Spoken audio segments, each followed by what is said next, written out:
You know, I would have loved it if I could have had a surgery to fix Yeah. this. Yeah. Fine, give me a surgery. One of these, I went to 25 doctors all across the United States, and I was given 10 different diagnoses, all under the umbrella of pelvic pain. So the fear of a Yeah. surgery, no way. Give me the surgery. Then I won't have to suffer with this anymore Right. because these symptoms were very hard to manage and hard to deal with. Everything I did actually did make it worse. And it piled up trauma after trauma because every time I went to a doctor, they did something different, whether it was an MRI, whether it was a CAT scan, iliolingual injections, urodynamic studies, cystoscopies, you Mm. name it. And these different things all caused so much trauma in my body. And Yeah. it also made me so much more aware of my pain. And Mm. nobody asked me once, not one doctor asked me what was happening in my life.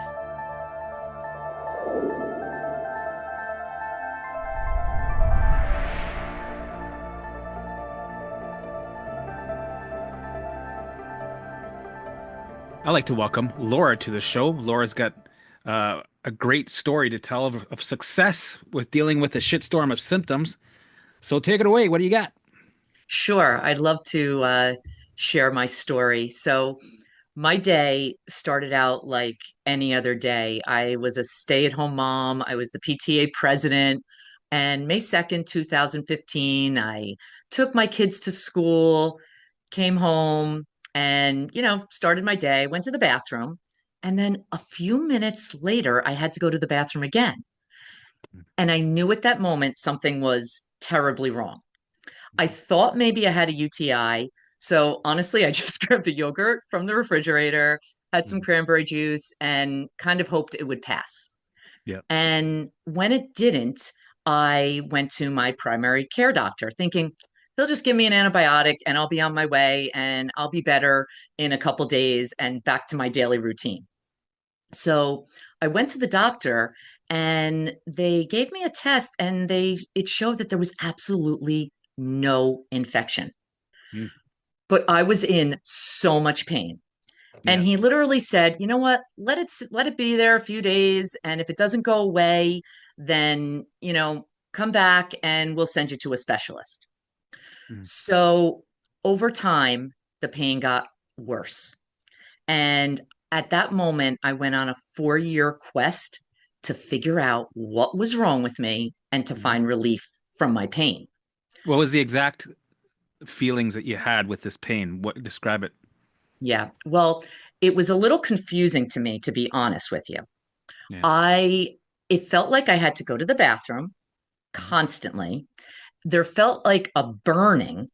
And Mm. I don't share this very much, but I will share with you, it felt like an arousal feeling. Mm. But I thought that really can't be what I'm feeling. That wouldn't be normal. I'm not aroused. I'm just doing my daily routine of laundry or and dishes and taking care of the kids. Mhm. But that was the exact feeling that I was feeling.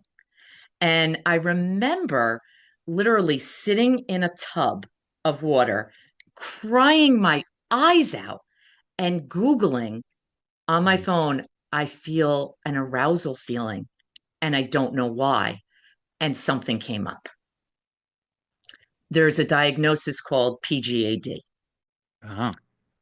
And that's when I went on this 4-year quest to figure out why I had this feeling coming up over my body. Now, it wasn't just the Pgad, there was Right. also bladder sensations. Yep. I had pain in my bladder, I had urinary frequency, and I had urinary retention. What kind of pain in the bladder was it? Describe it.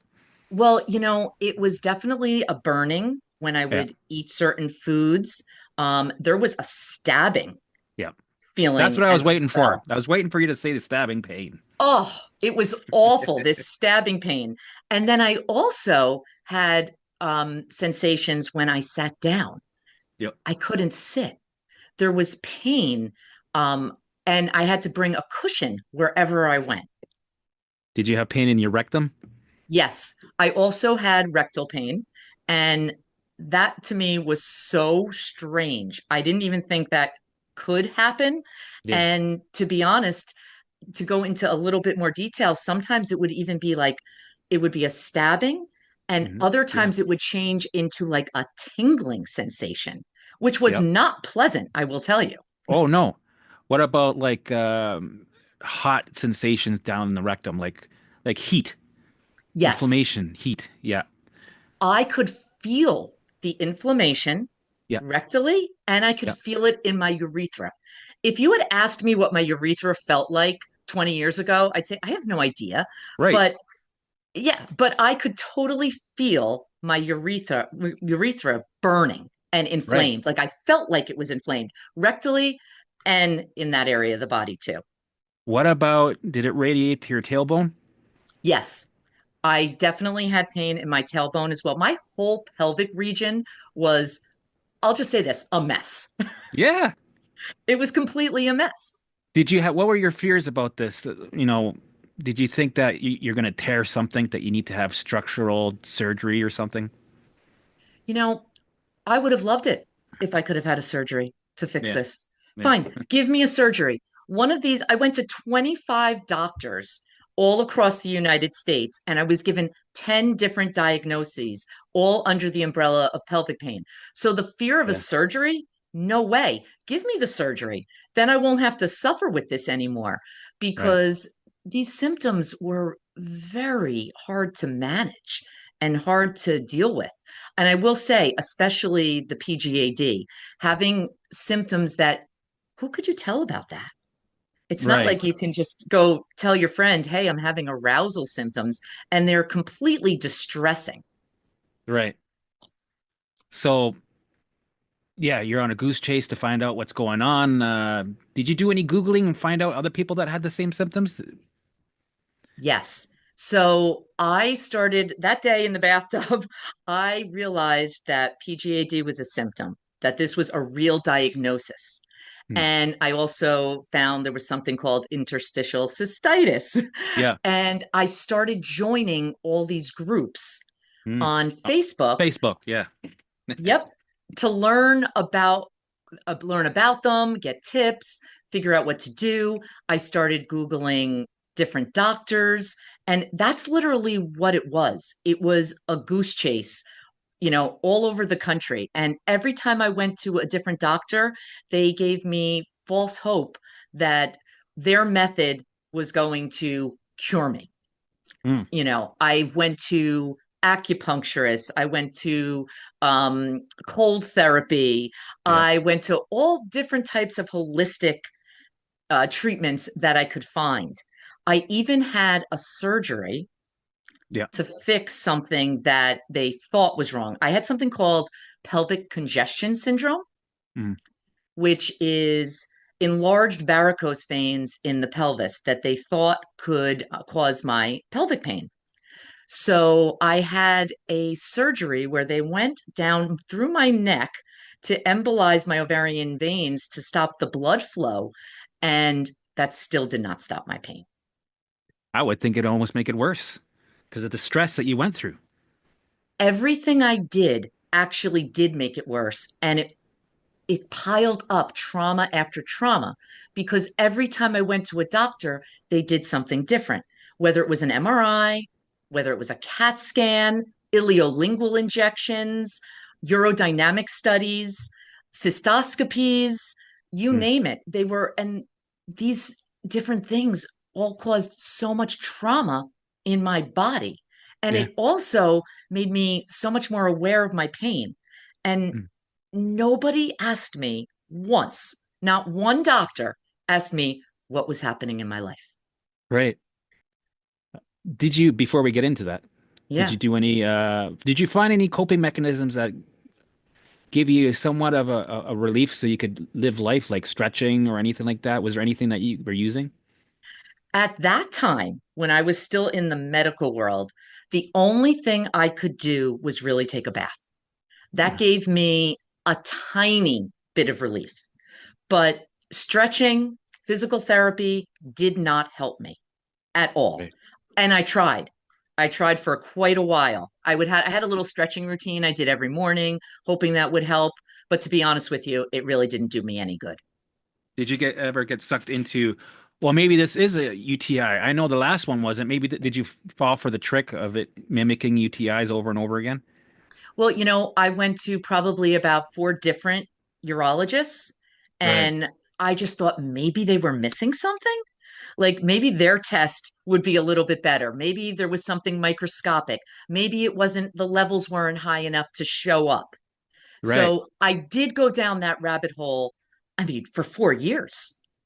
Right. Four years also creates certain beliefs, especially if you're going down the Facebook groups. I'm sure a lot of them were still suffering, fixing, trying to get rid of.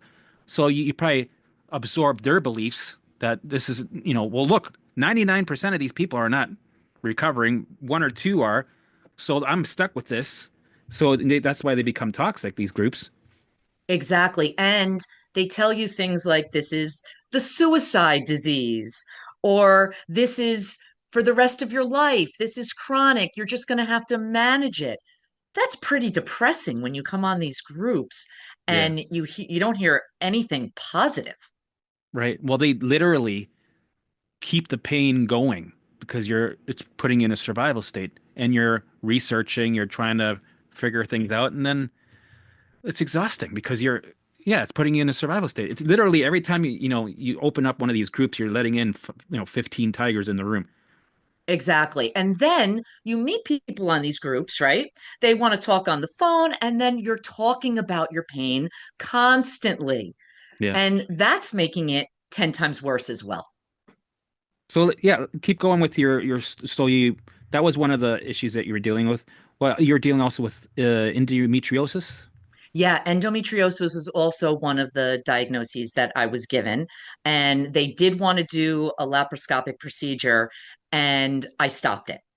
Right. That was more toward the end of my diagnosis. I actually flew to Texas to look at the Tarlov cysts that were in my spine. Okay. And I opted out of the surgery for that as well, because at that point I was like, I had this one surgery and now I'm going to go a little slower. Yeah. I'm not just going to get cut open and Right. see what's happening. So I mean, I had 10 different diagnoses, and it's like, which doctor, which path do you follow? Ugh. And you don't even know which way to go anymore. And what happened was one doctor gave me oxycodone and morphine.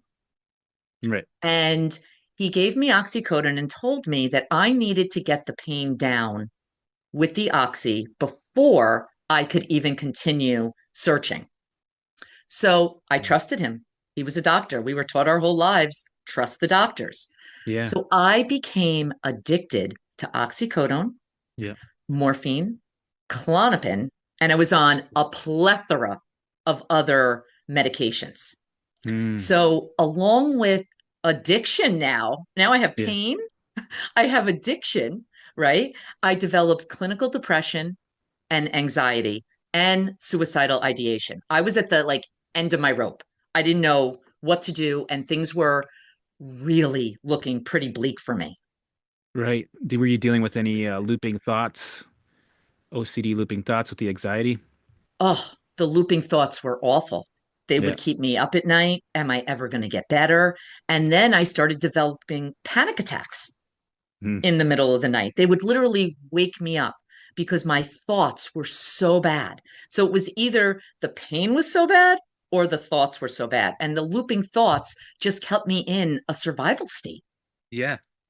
I think it's almost like half of it, well, maybe a quarter of it is what, life situations filled up your allostatic load survival state. But the rest is the symptoms themselves create more trauma. Hmm. Yeah. The symptoms and what we do to look for help have Yes. created more trauma. Hmm. And the doctors, and being dismissed by some of the doctors. One doctor literally said to me, "You need to go see a psychiatrist. There's nothing wrong with you." Yeah. No, Which, he's right. There was yeah. nothing wrong with me, but his bedside manner was not really helpful to someone that's suffering with chronic pain. Right. In a way, it's nice to hear, but in another way, it sucks because like I went to a neurologist and I got all the tests done, and waiting for the test results is also horrible because you're in between, you're looping on your thoughts. Finally, you get the results, and they're like, "Oh, there's nothing wrong with you." It's like, Yeah. oh, okay, well, that's great. But I was already thinking in my head, I'm gonna have to go on these certain medications. I was already researching what I'm gonna have to be on. I probably have MS, so I know exactly which medication that I should take, and they're probably doing enough research that eventually I won't have MS. And like I already knew what wheelchair, I already knew everything I was gonna take, and then they say nothing wrong with you. It's like what? All this time I've created this reality, so it took some time to kind of purge that and go, okay, what next? Now what? What can am I going to open up now? Right. Yeah. Yeah. It's not easy when you think you're doing the right thing for yourself and you're really going down a bigger rabbit hole. And you know what I think? It's important that we did do the mistakes and go down these rabbit holes because when we do find the right thing, it just makes more sense. It's the opposite contrast, and you have experience now because Mhm. when you're teaching somebody about this stuff, you know all the bullshit they went through, right? So Exactly. it's not all a waste. It actually it's No, there to serve you. it's really definitely not a waste because even when I see clients today, it's important that you go to doctors. Mhm. Doctors are good on the whole, right? I would love it if they asked a little bit more about my background and what was happening in my life at the time, but we do need to check. We need to check to make sure there's no infections. We need to check to make sure Yeah. there's no tumors or cancer. So it's important to have some of these tests done to make sure there isn't anything physically wrong. We need to do that. That's what I would say. Start with that first. Cross cross your I's, dot your T's, so you got everything covered. And then from there, you have something to stand on when these thoughts come to, hijack you. You can go, well, I did do the test, so you have something to lean Exactly. on. Right. Exactly. It's like telling yourself, having conversations with yourself, oh, I did a cystoscopy. Nothing was wrong. The urodynamic study was okay. The MRIs were clean. Hmm. So it's something you can fall back on to say, oh, maybe the mind body does make sense because I've checked out the physical. Right. So let's go back in time. Yeah. We could talk about the things that happened right before the symptoms, before your perfect storm happened, but I like to go even further and see not everybody had a traumatic childhood, but some people haven't. And, I want to also talk about the people that haven't had a traumatic childhood, just like, because it can happen in Yeah. either scenario. So what were your parents like? Mhm. Was your mom a warrior? Was your dad a warrior? Was it, what was their relationship like? So give us a little bit Sure. of a background. Yeah, absolutely. So my mom and dad were both worriers. Mm. My mom suffers from a lot of anxiety and a lot of Hmm. fear. She tells me even to this day, it's her job to worry. Yeah, And I'm I'm like, the Mom, same. that's not going to really get you anywhere if we worry about it. She goes, it's okay. That's what I have to do. Right. And my father suffered from a lot of anxiety, which came out as temper. He Mm. had a very bad temper and he would yell. They're both, and having said this, they're both fantastic people. Yeah. I Yeah. love them both very much. And I realize now that their anxiety had to do, and my father's anger had to do a lot with their upbringing and the Hmm. fear that they were holding inside. My father's anxiety was probably so much, it was kind of like a tea kettle, like exploding every time. And he didn't Yep. really know what to do with it. And back then, there wasn't as many tools for them. And while I was growing up, there was also a lot of stress in my house. My grandmother and grandfather lived with us. Hmm. My grandmother was very sick, and I'm one of three children. So my parents not only had to help my grandmother who was sick, they had to take care of me and my brother and sister. And my brother was very sick as a child. He had kidney disease, and my sister had a very severe bone infection. So there was a lot of different illnesses going on at the time. And the reason I share that with you, it's my Hmm. parents didn't mean to ignore me, right? Yeah. But they had to put out each fire when it came. They're only human. But I had to do a lot of things for myself. Did you ever look back and go, "Oh my goodness, my brothers and sisters and family were also dealing with mind-body situations." So you can see the patterns everywhere. Yes. Now, my mother and father definitely with the anxiety. My sister and brother had real physical issues. My brother had a structural issue causing kidney problems. Mm. And my sister did happen to get an infection and it spread into her bones. Both of them are healthy now. But I do believe, looking back now as a whole, when I even see friends talking to me about having headaches or this or any type of stomach aches, I'm like, oh, there it is. Yeah. You can put it all together. It doesn't come from thin air. I always think 99.8% is mind body. It comes, there's a reason. You can usually find it, right? It's not a secret. Yeah, yeah. And we grow up a certain way and have certain beliefs due to the way we were raised. Yeah, And that's not to say it was their fault. Everyone right, was just doing the best they could. right. And it wasn't our fault either because we weren't Yeah, taught to regulate. We didn't know how to, if anything, we were taught the opposite. Don't feel your feelings. Grow up and work hard and more stress the better. Like we're taught to be the opposite. exactly. Good point. My parents would say, "Oh, Laura, stop being so sensitive," when I Yeah. would cry. Or if I got that B on a report card, why didn't you get the A? Right? Yeah. Talk talk about putting stress on a 13-year-old, right? Yeah. And then there's also the opposite. Being too soft on people causes also stress because they become so sensitive. And it's trying to find that balance. And we were never taught to regulate or finding any balances. We were never given a handbook. So, Yeah. and in the old days, things were different, right? And Right. th things are different now.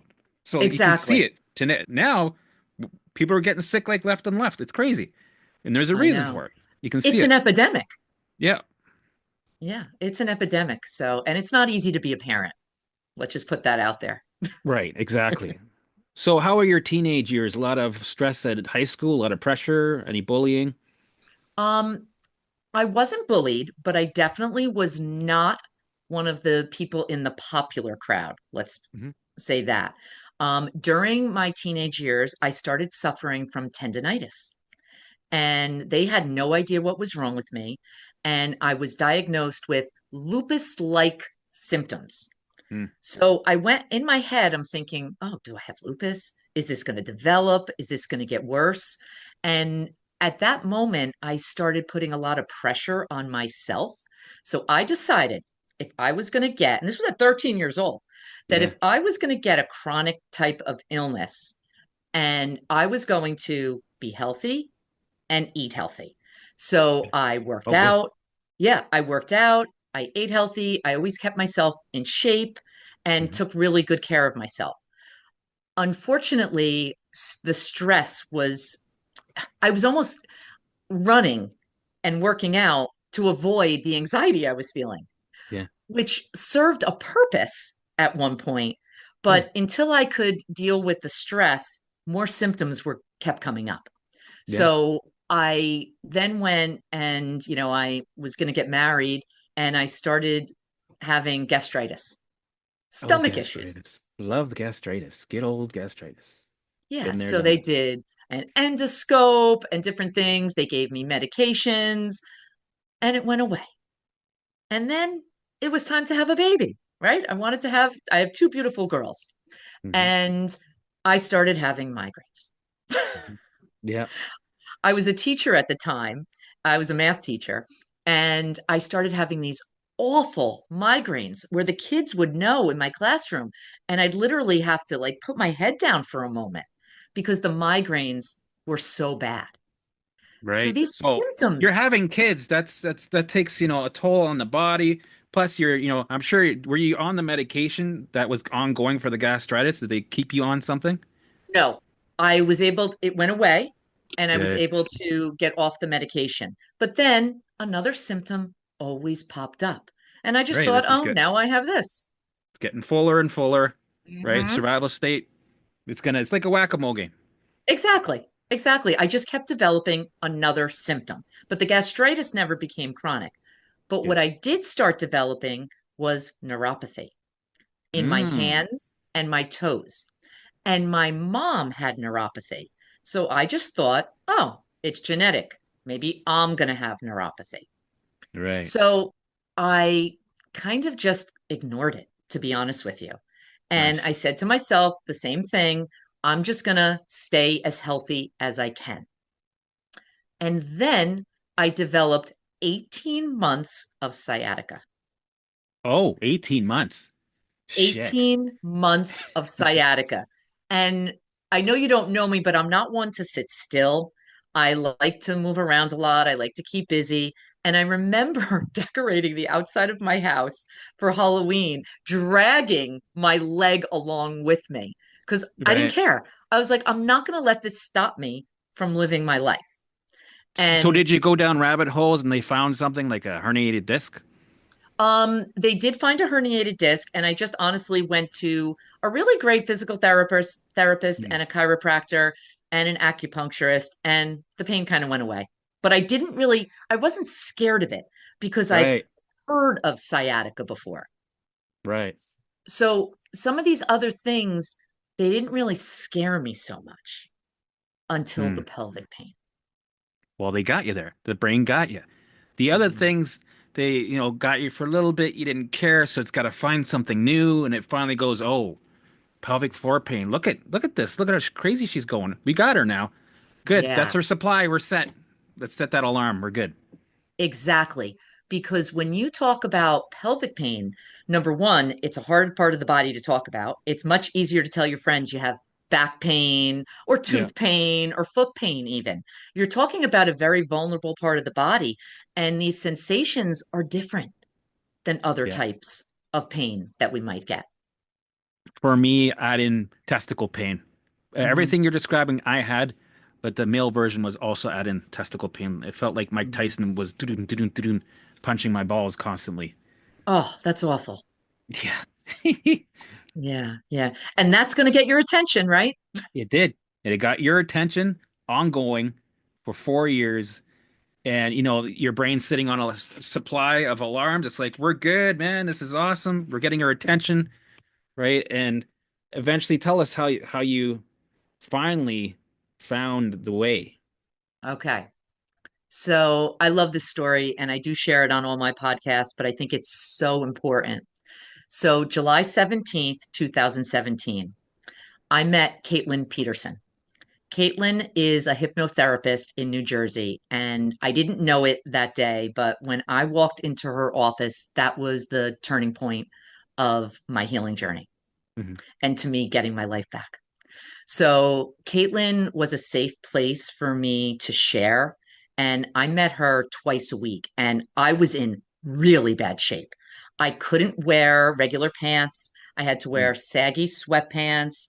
I couldn't sit, and I was addicted to oxycodone at the time. Cool.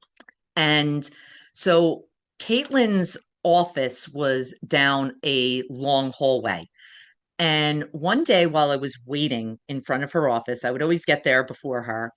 And I hear the door to the building open and her coming up the stairs. And I'm like, oh, great, she's here. We'll go in her office soon.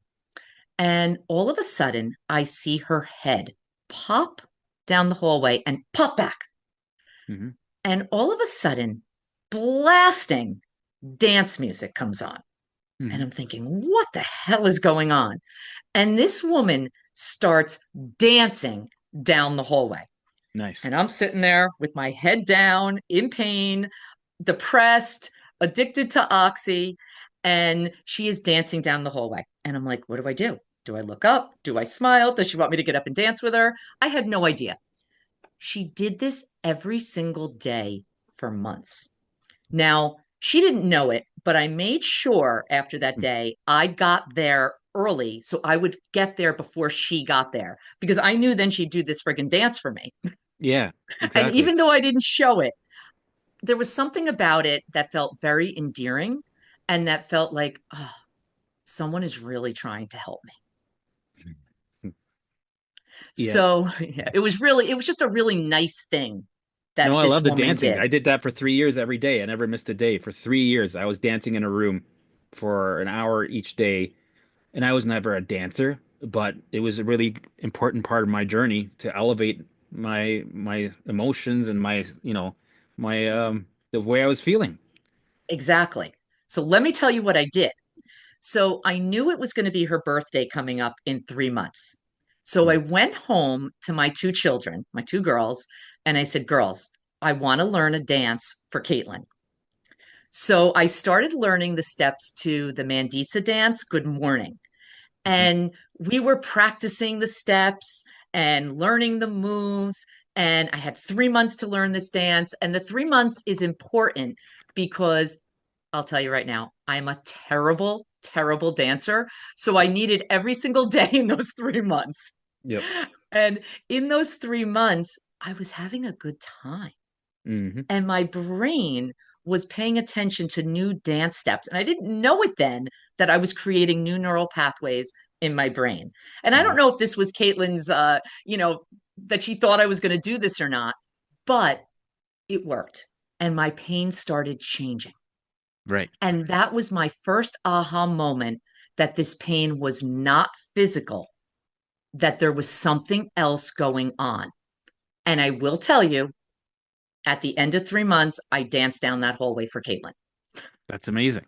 I bet you Caitlin does this as a part of her lifestyle because she Mhm. probably deals with people, brings on the stress from these people, and she's got to regulate herself ongoing. Exactly. Exactly. And even when, so I continued to see Caitlin, and there were times in our therapy session, we just put music on our phones and danced. That's the best. That was my therapy. That's the best. That's all you need. Literally, if you were just to allow your thoughts and go dance, you can regulate. You don't need these all these programs and steps and right? That's good enough. Exactly. And now I even do TikToks with my little niece, Allie. My kids are grown up now and they don't live home anymore. My niece is 10, 11 years old. And every Sunday when we go to my parents' house for Sunday dinner, we do a TikTok. And it's fun. So that's part Yeah. of my maintenance program, to be honest with you, is to Yeah. keep dancing. Oh yeah, because life's gonna keep throwing us big curveballs. Exactly. Exactly. So from that moment on, I started getting better. Hmm. Now, that was just one aha moment that I had. And then I was fortunate enough to come into Dr. Schubner's book, Unlearn Your Pain. Hmm. And I started reading it. And I'm like, oh my God, this is me. I'm literally reading an autobiography about myself. Yep. And I got myself a somatic experiencing practitioner along with Caitlin. I kept her as well. And I learned about somatics. Her name is Wendy Newman, and she's in New Jersey as well. And I learned all about somatic experiencing, which, for those of you that don't know, it's an alternate form of therapy used to treat trauma and stress related disorders in the body. Mm. And through somatics, I learned that there's sensations in all parts of your body, not just the parts that are painful, not just the parts that we're focused on. Mm. So it was really cool because I would spend time not only dancing, but putting my focus on parts of the body that felt good, that felt comfortable, that Oh, felt neutral. nice. And I tell people this, and I hope it's okay. I do a little experiment with people so they understand it a little bit better. Hmm. I invite them to take their hand and let it hang. And you can even put your other hand supporting it on your elbow or on a desk in front of you and just noticing the hand, putting Hmm. awareness on it, putting awareness on your palm, your fingers, the weight of your hand,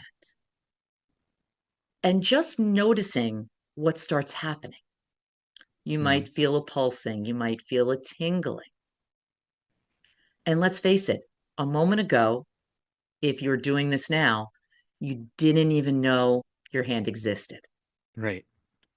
So it's just another way, somatics is another way to put awareness on your body and lean into positive sensations, along with a lot of other things. Hmm. It's for me, it's another form of just allowing it, allowing my thoughts, Yeah. feelings, symptoms, let them do their thing. And I'm not trying to fix, get rid of, or analyze. Just let it do their thing. And then I would engage back into my life, whatever I had on my, because I had a schedule I followed every day. It was my Groundhog Day thing, my routine that I had to, I needed it. I needed, Mhm. a routine. Yeah, I was the same way as you. I had a routine myself, and Yeah. I liked my routine. It Yeah. Well, in worked the for beginning, me. it sucked. In the beginning, I was like, I don't want to do visuals. I don't want to do. When I did the things, it made things worse. Symptoms got worse. But eventually, I couldn't wait to do my dancing. I couldn't wait to do my visuals. Dancing for a while is like you feel nauseous, you feel, all the symptoms come up, but I did it anyway. And eventually the brain catches up and you start to love it, right? Exactly. Exactly. I didn't like some of the things I was doing in the beginning. Right. It was hard to motivate myself to get out of bed and learn the steps to a dance. Oh, yeah. But That's the worst. then, yeah, it wasn't easy. It wasn't easy No. to do these things. So those people out there that are, struggling with pain right now, it's not easy in the beginning, but your brain can learn a new familiar. Your brain can then start having more joy in your life and it starts to like it. Right. So give us an average routine from like a Tuesday halfway through your journey in like in August, right? What was your Mhm. day like? What was your routine like? The gist of it. Okay, well, I'll tell you this one thing first. I Yep. read a book called The Presence Process. Hmm. I don't know if you're familiar with it, but it described a type of breath work called conscious connected breath work, which I don't even know if it used the term at the time. But it just kind of told us how to do it. And I started doing it twice a day. And I did it for 20 minutes. And that's when my pain started changing. Hmm. So I realized I started having all these aha moments, right? The dancing, I had the somatics where I Hmm. would just, like you, allow the emotion to be with my body and sit with it and lean into other sensations. And then I had this breath work. Hmm. So I said to myself, I am going to start a routine for myself. Okay. So every morning when I got up, I would journal for 20 minutes. Yeah. Now, I did some journaling and I would also notice what I was feeling in my body as I was journaling. So there were definitely some pauses in the journaling for me. What kind Um, of journaling? Was it rage on the page or just whatever came up? whatever was Positive coming, or negative? yeah, whatever was coming up, positive or Okay, good. negative that day. Good. I didn't just journal about, and I don't even like to say negative anymore, right? Because Yeah. anger's not negative, sadness isn't negative. I just journaled whatever emotions came up, what we think of as the negative ones and what we think of as the positive ones, right? Hmm. And then what I would do is I would go into a warm bath Hmm. and anything that I needed to release. I don't know. There's those old sayings about, crying in the shower and things like that. Yeah. It's so true. So I would just allow everything that came up in the journaling to be in my body. And I kid you not, I would pinch my nose and submerge myself in the water. Mm. It's like a And there was cleansing. something, yeah, there was something cleansing about it, about just Hmm. like washing away everything that was there and just being with it at the same time. And I would then get out of the tub and I would dry off, get dressed into something nice and comfortable. And I created a room in my house, a little meditation room that felt really safe and nice. And I would do 20 minutes of breath work. Hmm. And this is not, just so you know, conscious connected breath work isn't the only type of breath work you can do, but this Right. was the one I was using at the time to Right. get better at the time. So I did this little routine every single day. Hmm. And then during the day, I had to work and I was a dog walker. So Nice. yeah, I started my own dog walking business while I was sick because Perfect. I thought to myself, I can be home and be sick and make no money, or I could be home, I can be out working and maybe even just be with animals right now. That seems kind of safe and make some money. So I chose that. Now, if anyone's seen me in the park, While I was walking those dogs, I was playing music, Hmm. always playing music. And I Mhm. would sing, I would hum, and I would dance. Yeah. And I didn't care who saw me. It didn't matter to me because I knew that there was something to this dancing, Yep. and that dancing was a way to move energy that was stuck in the body. Yep. And it's a way of expression, right? And it's fun.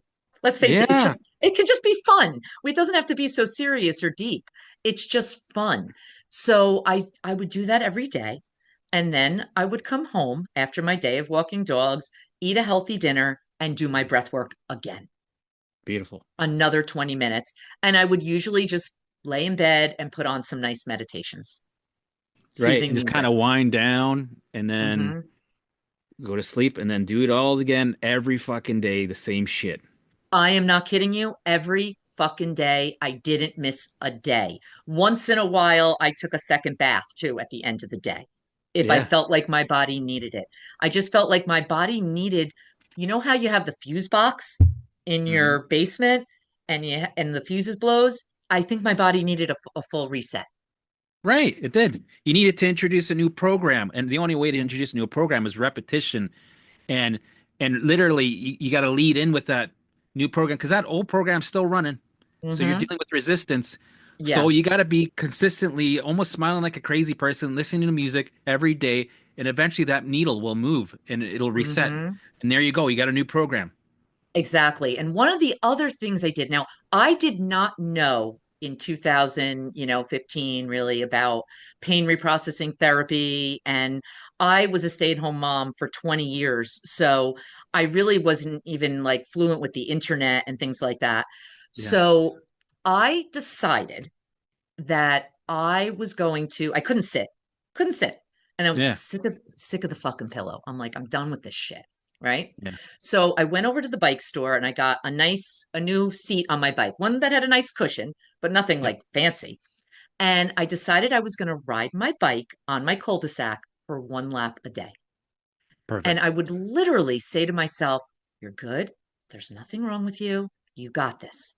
And I would and that's from my buddy Dan Buglio. Okay. Yeah. He's he's a good friend of mine and his videos really, really help me a lot. Yeah. And They're not so, triggering. That's what I like. They're relaxing, oh yeah, motivational, not triggering, which was huge because your brain, OCD, right? absolutely. So I would just tell myself I'm good and I started doing it. And I'd go around the cul-de-sac once. I did that for about a week and then I said, you know what? I think I can do a little more. Hmm. And the trick was too that I celebrated what I did when I was done. Mm. And I had no one here to celebrate with me. I high-fived myself. I'm Right. like, good job, Laura. Yeah. And before you knew it, I was riding to the park. I was riding all over town, and the cushion, I watched it go in the garbage, and I watched the garbage men take it away. And I Beautiful. never needed it again. And the thing is, riding a bike constantly every day, that's hard on the ass. So Hmm. put a normal person on a bike doing what you're doing, their ass is going to be sore. Right.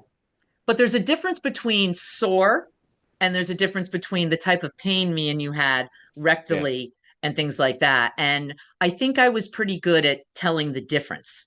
So Mhm. it's not easy, but I wanted to show my brain that I was safe, but I wanted to show my brain I was safe in a gentle way. Yeah. I'm not one to push through.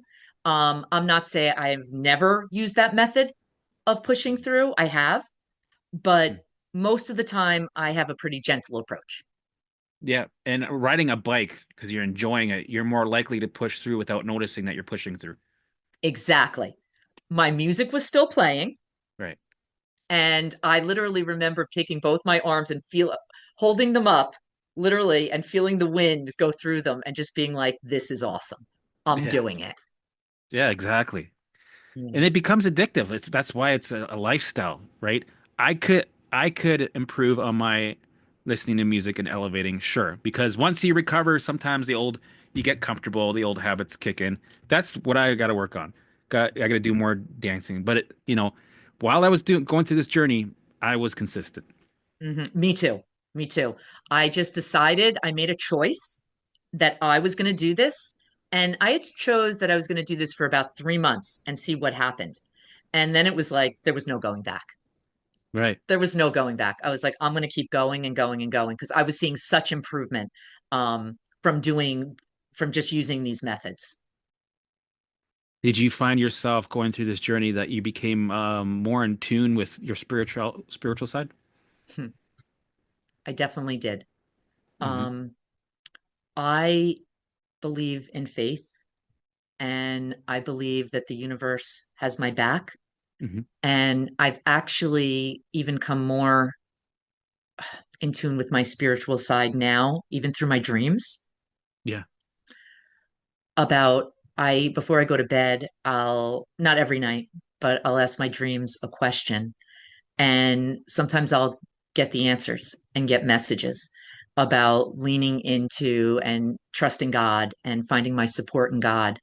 And as I even remember the dream, I feel my body relaxing and Mm. almost leaning back. So there has been definitely more a connection to my spiritual side. I can't tell you I'm very religious, Mm. but having that dream changed a lot of things for me. And it's dreaming, our subconscious speaks to us. Yeah. What about like synchronicities or answers to questions that pop up because you're being more awakened in a way? Because this journey kind of wakes you up. It definitely wakes you up. I don't think there's any coincidences in Right. life. I believe I was meant to meet some of the people in my life that really supported me along the way. And for them, I am truly grateful. Um, I've gotten a lot of signs. Mm. Um, I don't know, at different times in my life, ladybugs or feathers show up when I know they're not supposed to be there. Right. So I believe that there are signs and there's different reasons I've met different people along the way. And there's a reason I, have even done this. And why I'm here today, I feel, is to share my story. That is my sole, my only intention is to share my story so that it can help other people, Yeah. You have especially a dealing with purpose. something like, yeah, especially dealing with something like pelvic pain, because I want as many people to know that they can heal from pelvic pain, that there's another way. I believe it. I think it was given to us. It's a gift because we needed a shake up in our lives. And then you learn the journey because it's a hard journey, but then now you have a mission, a purpose, which is great to help people. And we're light workers. It's amazing. Yeah. And you see, most of the people I interview, they become, um, people that are become coaches or they're doing the same type of work, and it's the best. It's amazing. It's amazing because there are so many people right now that need help, that are in pain. And the more people that can spread the word, I think, the better. Yeah, for sure. Um, what would you advice would you give to somebody who's coming across this video that might be dealing with pelvic floor pain? So, you know, one of the things I guess that I learned through this journey was to have a lot of compassion for myself, have compassion for myself and have compassion for others. And we look at parts of ourselves, the part that's catastrophizing, the Mhm. part that is fearful, the part that has had a rough childhood. And what I like to do personally is meet those parts of ourselves with love and compassion because this pain is not here to hurt us, even though I know it is Yeah. not comfortable. It really is here to teach us something, to show us something. I really would encourage you to be the observer of this pain, Mhm. to get curious about this pain, to let it speak, and to have compassion for the pain. I don't think your pelvis wants to hurt. Right. I don't think it wants to be in pain. So let's give it what it needs. Let's give it some love. Let's give it some attention. Let's give it some affection and let's hold it. And let's acknowledge it because we Mhm. can't just ignore it. No, Anyone that no. comes to our door, we would say, "Hi, how are you? How can I help you?" Yeah. Right? But our pain, we go, no, go away. It's here, right? Yeah. So, what would it be like to acknowledge it, be aware of it, hear it, listen to it, and love it? Because your pelvis doesn't want to be in pain either. Right. And then also dance every day like a crazy person. Oh, Like and crazy dance every person. day. Absolutely. Absolutely. The best thing, I had interviewed Dr. Clark on, I think, my podcast, and he had talked about joy being the single component for healing from pelvic pain. And it is. I mean, there's so many important things, right, that I can tell you that are important: compassion, love, you know, joy. But I will tell you one thing: healing is not meant to do alone. Yeah. So the most important thing I received that truly carried me through was support. And the people who stood by me, who reminded me of my strength when I absolutely forgot, Hmm. when I felt broken, Yeah. who simply held space for me on hard days, they were everything. And they know who they are.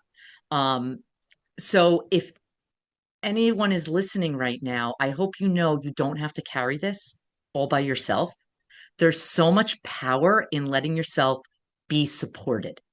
And there's so much love waiting for you along the way that I can't tell you how grateful I am for the people that have helped me along the way. I could literally come to tears right now. And it's something I'll never forget. They'll always be part of my journey and always part of my life. And it's forever grateful for them all.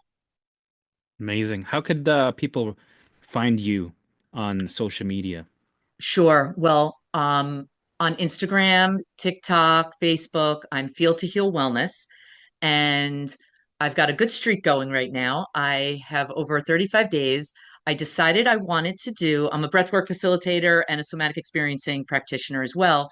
So I'm doing a short little video every day to give someone a little tip or a tool, maybe to help them out along the way. And so they can find all my different workshops because I publicize them on all social media.